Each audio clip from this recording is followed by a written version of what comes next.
Guys, നമ്മുടെ ശിഖർ ധവാൻ വീണ്ടും വിവാഹിതനായിരിക്കുകയാണ്. അതെ, രണ്ടാം വിവാഹമാണ്. അറിയാലോ, 11 വർഷം നീണ്ട ദാമ്പത്യത്തിന് വിരാമം ഇട്ടുകൊണ്ട് 2023 പുള്ളിക്കാരൻ ഡിവോഴ്സ് തേടിയത്. സോ മെൻ്റൽ സ്ട്രെസ്സായിരുന്നു കാരണമെന്നാണ് റിപ്പോർട്ടുകളൊക്കെ വന്നത്. അതിനുശേഷമാണ് ഇപ്പോൾ കല്യാണം കഴിച്ചിരിക്കുന്ന നമ്മുടെ സോഫിയ ഷൈനുമായിട്ടുള്ള ബന്ധം തുടങ്ങുന്നത്. ദുബായിലെ റെസ്റ്റോറൻറ്റിൽ വെച്ചാണ് ഇവർ രണ്ടുപേരും ആദ്യമായിട്ട് കണ്ടുമുട്ടുന്നത് കേട്ടോ. ഈ കണ്ടുമുട്ടുന്ന സമയത്ത് ഇവർക്ക് അങ്ങനെ സ്പാർക്കൊന്നും തോന്നിയില്ലെങ്കിലും ഇവർ പതിയെ ഫ്രണ്ട്സ് ആവുകയും ഫ്രണ്ട്ഷിപ്പിൽ നിന്ന് റൊമാൻറ്റിക് റിലേഷനിലോട്ട് അത് പോവുകയാണ് ചെയ്തത്. സോ 2025 നമ്മുടെ ICC champions trophy brand ambassador ആയിരുന്നല്ലോ. ആ സമയത്ത് അവിടെ സോഫിയനെ കണ്ടിട്ടുണ്ടായിരുന്നു. ഇതിനുശേഷം പല സ്ഥലങ്ങളിൽ വെച്ചും പാപ്പരാസീസ് അവരെ സ്പോട്ട് ചെയ്തിട്ട് ഉണ്ടായിരുന്നു.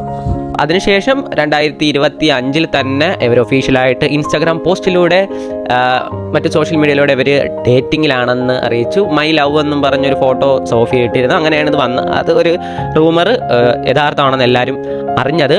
അപ്പോൾ വിവാഹത്തിന് മുമ്പ് 1 വർഷം ഇവർ ലിവിങ് ടുഗദറായി ജീവിച്ചെന്നാണ് റിപ്പോർട്ട്. അതിനുശേഷമാണ് ഇവർ വിവാഹത്തിലോട്ടും നിശ്ചയത്തിലോട്ടൊക്കെ എത്തുന്നത് ഗൈസ്. ശേഷം ജനുവരി 12 ഈ വർഷം അവർ നിശ്ചയം കഴിഞ്ഞിരുന്നു. ഇപ്പം വീണ്ടും വിവാഹവും കഴിഞ്ഞിരിക്കുകയാണ്.